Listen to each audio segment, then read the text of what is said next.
Okay, here we go.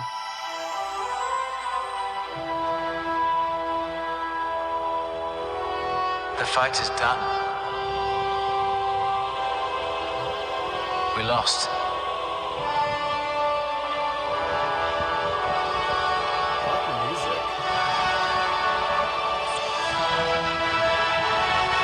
Stay hidden. Duel the Fates! Okay. The key to hunting Jedi is patience. Is that the Grand Inquisitor? Jedi cannot help what they are. Their compassion leaves a trail. The Jedi code is like an itch. He cannot help it. Where is he? Oh my gosh!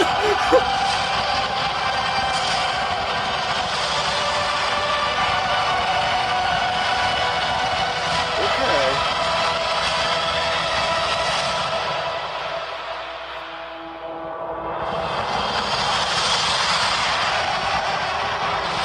This Vader's breathing.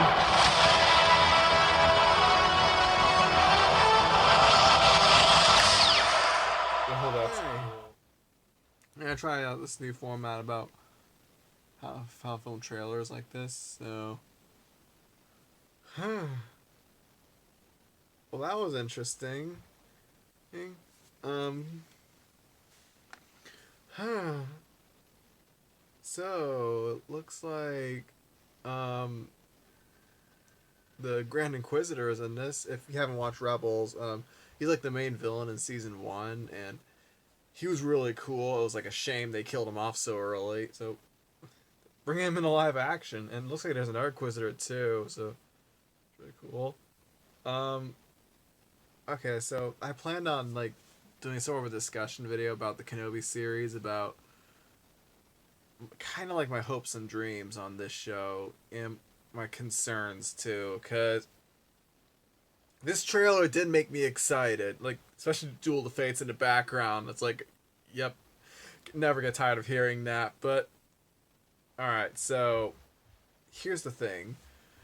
I love that this is coming because, and Ewan McGregor too. Like, Obi-Wan Kenobi is my favorite character in Star Wars, actually, and Ewan McGregor really brought the heat to this character in the prequels. Like, he made him really cool and just made me root for him. Like, Sir Alec Guinness, I respect his performance, but when I think of Obi-Wan, I think of Ewan McGregor. So it's great that he's coming back, and you know, there's one more story with him that I do want to see between episodes 3 and 4, which is when the show is taking place. So we're gonna see what he was doing during that time on Tatooine. Like, how did he go from like Ewan McGregor's Obi-Wan to the Sir Alec Guinness Obi-Wan we see in episode 4? Like, I do want to see that.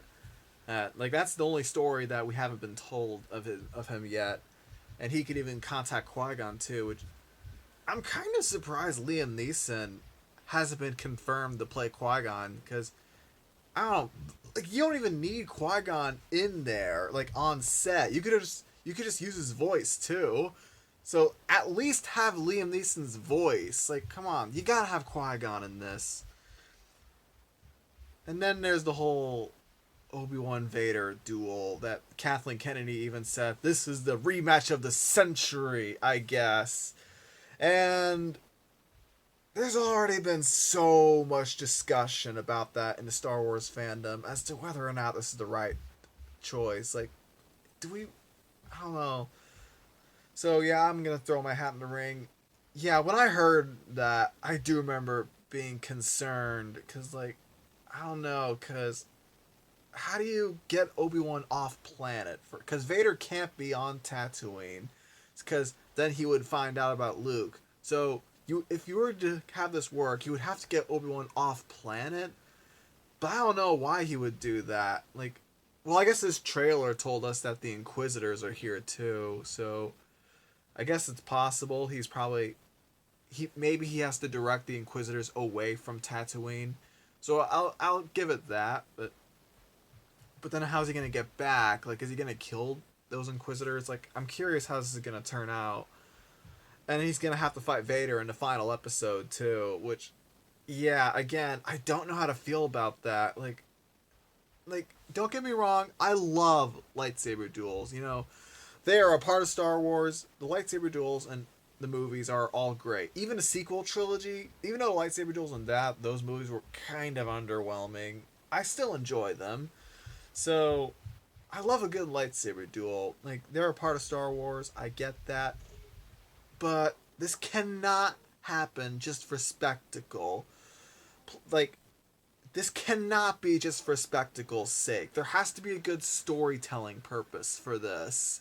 If you're going to have Obi-Wan and Vader fight, you need to have a good reason behind it. That's my thing. Like, because we know the two survived. Like, we know what has to happen after the fight's over. They have to separate and then go back to... Vader has to go back to the Empire and Obi-Wan has to go back to Tatooine. So, with that in mind, it's like, what do you do after that? Like, what does this add to the story? Having them fight. So, I hope it's good. Like, this is being done by Deborah Chow, who directed a few episodes of The Mandalorian, and they were good episodes. So, I hope she knows what she's doing. I hope this is better than Book of Boba Fett, too, because Boba Fett really felt like... Well, at least when Boba Fett was on screen, when Mando was on screen, it was good. But when Boba Fett was on screen, it kind of felt like they were just they didn't really know what to do with him. They just kind of threw in some spectacle, and it didn't work for me. It did not work for me at all, so... Yeah, I hope this is good. Like, I have some concerns about this show. Obi-Wan is one of the best characters in Star Wars. He's one of the fandom's favorite characters. So they need to get this right. And I hope they do. I hope they know what they're doing. I'm excited, but I'm also concerned.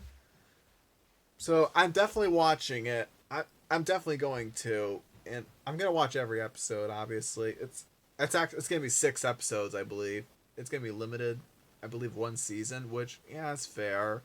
But, yeah, I just hope they don't screw this up. So, that's Obi-Wan Kenobi. But, again, excited and concerned. But after this trailer, the excitement is getting a little higher for me. I'll give it that. So, peace!